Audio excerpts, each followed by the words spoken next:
Months are not a proper unit of time, are they? A month is either 28, 29, 30 or 31 days long. In common parlance, we talk about a month being 4 weeks long, but they're not. Only February is exactly 4 weeks long, and even then, that's only true 3/4 of the time. 94% of months are longer than a month. We know exactly how many seconds in a minute, how many minutes in an hour, hours in a day, and days in a week. We even know exactly how many months in a year. But the months themselves are a mystery. They chop and change. Let me give you an example. Human pregnancy. We've all learnt this all our lives. We all know. How many months are we told an average human pregnancy should last? 9. Very good. 9 months. Now, parents, how many weeks were you told on average your pregnancy would last? 40.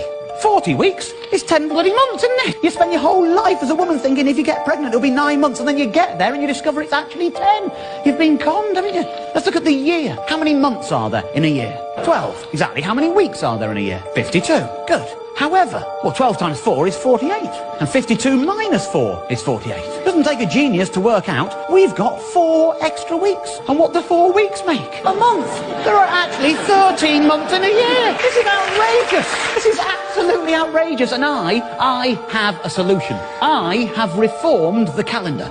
Let me be clear, it is not just the lack of rigour that I have issue with. I have another issue with months, a linguistic one. These are the months as we know them today. Take a look at the word October, oct. Think of all the other words you know beginning with oct. Octopus, octagon, octogenarian. Think of all the words you know beginning with dec, decade, decimal, decathlon. You don't have to be the sharpest linguist out there to realise that sept, oct, nov, dec represents 7, 8, 9, 10. And yet we've put them in positions 9, 10, 11, 12. Why has that happened? I'll tell you why that's happened. It's because of the bloody Romans. Before that, we used to have months called quintilis and sextilis. It used to be 5, 6, 7, 8, 9, 10. But then the Romans got all egotistical on us. They wanted to name 2 months after their emperors. They named months after Julius Caesar and Augustus Caesar. Can you imagine the ego involved in naming a month after a human being? It's one thing naming it after a god. You know, you've got January after Janus, that's okay. Mars gives you March, that's okay. I mean, if you believe in a god, why wouldn't you want to venerate them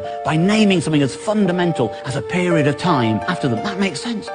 But not an actual human being. Get your egos out of the game. That is ridiculous. Well, they have confused things by naming July and August and then everything got moved around at a later date. So what we're going to do, we're going to correct this system.